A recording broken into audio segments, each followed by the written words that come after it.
Students, कैसे हो आप सब। मैं उम्मीद करती हूँ आप सब अच्छे होंगे और सुरक्षित भी होंगे।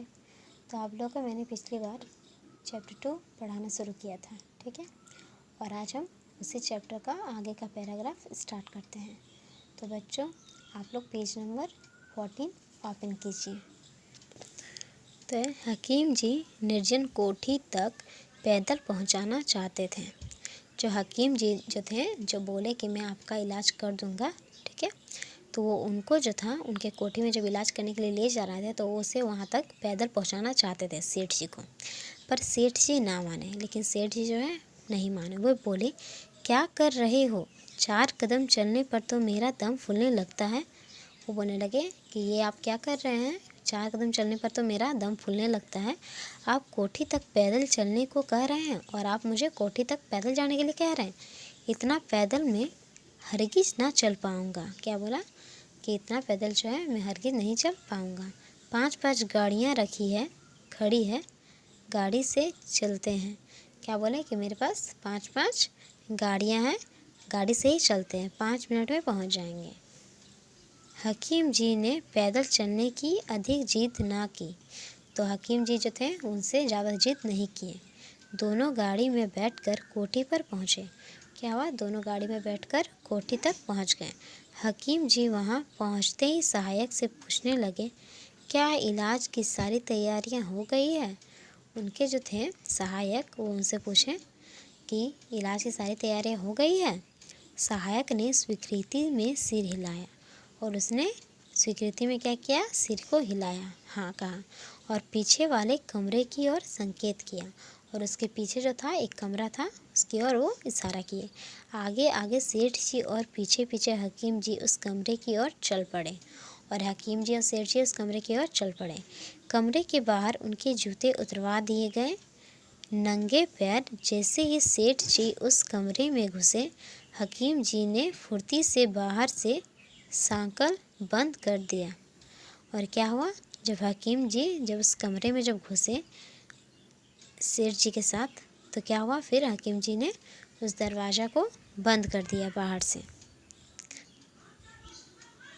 अब सेठ जी कमरे के अंदर, हकीम जी बाहर। अब क्या हुआ, सेठ जी तो अंदर ही रह गए थे और हकीम जी बाहर थे। अंदर जाते ही ना जाने क्या हुआ, सेठ जी ज़ोरों से चिल्लाने और नाचने कूदने लगे। क्या हुआ, जब उनको अंदर कमरे में बंद कर दिया गया तो वो चिल्लाने लगे और नाचने कूदने लगे, उछलने लगे। बात यही थी कि कमरे का फर्श तवे की तरह तप रहा था। क्या था, वो जो कमरा का जो फर्श था, जो ज़मीन था, वो क्या था, पूरा तरफ से तपा हुआ था। उस पर नंगे पैर टिकाए ही नहीं जा रहे थे और उस पर क्या था, वो पैर नहीं रख पा रहे थे। बंद कमरा, तपता फर्श, नंगे पैर। क्या था, वो कमरा भी तो बंद था और क्या था, उसका फर्श जो था बहुत ज़्यादा गर्म था, तपा हुआ था। और वो क्या थे, नंगे पैर थे, चप्पल नहीं पहने हुए थे। अब सेठ जी उछलने कूदने के सिवा क्या करें। हकीम जी कमरे के बाहर थे और हकीम जी तो थे कमरे के बाहर थे। वह चुपचाप खड़े थे। वो क्या थे, चुपचाप खड़े थे बाहर।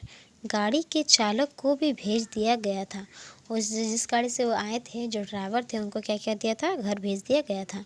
कोई शरारती बच्चा यदि सेठ जी के मोटे थुलथुल शरीर को इस प्रकार उछलता कूदता देखता तो हंसते हंसते लोटपोट हो जाता।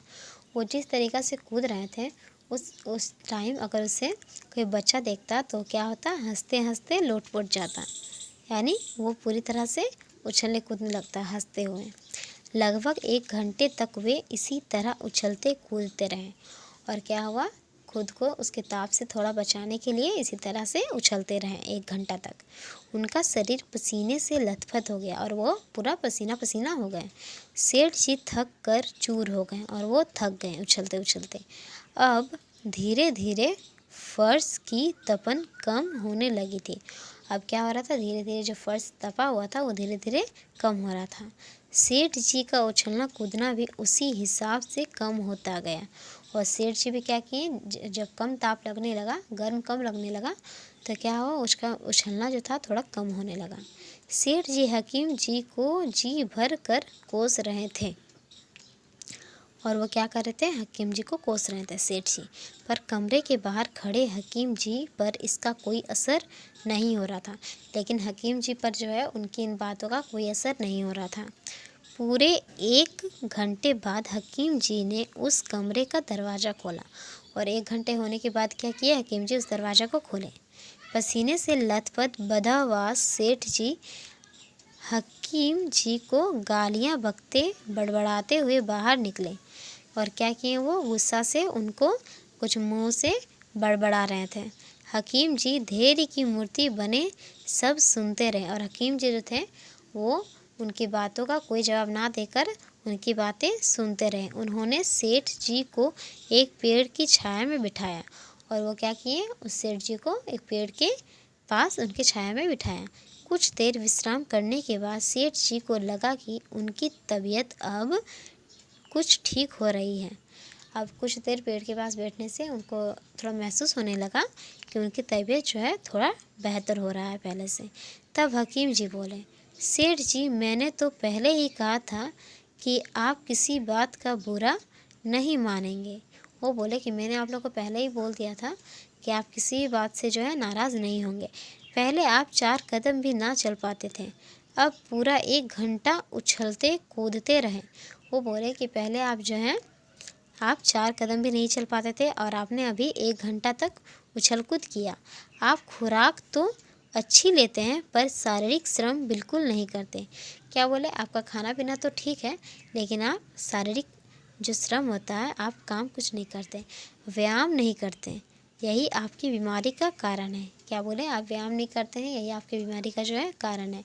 इसी की वजह से आपके शरीर में इतने रोग हैं। यदि आप कम खाएं और नियमित रूप से व्यायाम व योगासन करें तो शीघ्र ही स्वस्थ हो जाएंगे। क्या बोले, यदि आप कम खाएं और नियमित रूप से व्यायाम करेंगे तो क्या होगा, और योगासन करेंगे तो आप जल्दी ही स्वस्थ हो जाएंगे, अच्छे हो जाएंगे। मुझे आप माफ़ कीजिए क्योंकि आपके इलाज के लिए मुझे कुछ सख्त कदम उठाने पड़े। और हकीम जी उनसे माफ़ी मांगने लगे कि आपके इलाज के लिए मुझे कुछ ऐसा कदम उठाना पड़ा, उसके लिए आप मुझे माफ़ कर दीजिए। अब सेठ जी का क्रोध कुछ शांत हो गया था तो सेठ जी उनकी बातों को सुनकर थोड़ा सा कम गुस्सा हुए। हकीम जी की सम्मति को उन्होंने स्वीकार कर लिया और उनकी बातों से वे स्वीकृत हो गए। उचित खान पान और नियमित व्यायाम से वे कुछ ही दिनों में पूर्ण स्वस्थ हो गए। और क्या किए, हकीम जी की बात मानकर व्यायाम करने लगे और खान पान पर भी थोड़ा ध्यान दिए तो क्या हो गया, वो नियमित रूप से ठीक हो गए।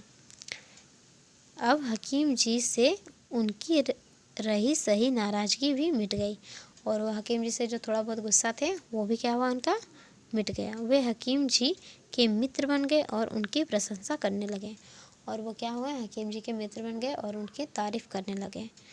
तो बच्चों आज के लिए बस इतना ही और मैं उम्मीद करती हूँ कि आप लोग को ये चैप्टर तो समझ में आ गया होगा। तो बच्चों आप लोग को जो है इस चैप्टर को एक बार फिर से रीड कर लेना है और बाकी नेक्स्ट वीडियो में आप लोग को मैं इनका इस चैप्टर का वर्तनी करवाऊँगी। ठीक है, तो बच्चों आज के लिए बस इतना ही। अब हम नेक्स्ट वीडियो में मिलते हैं।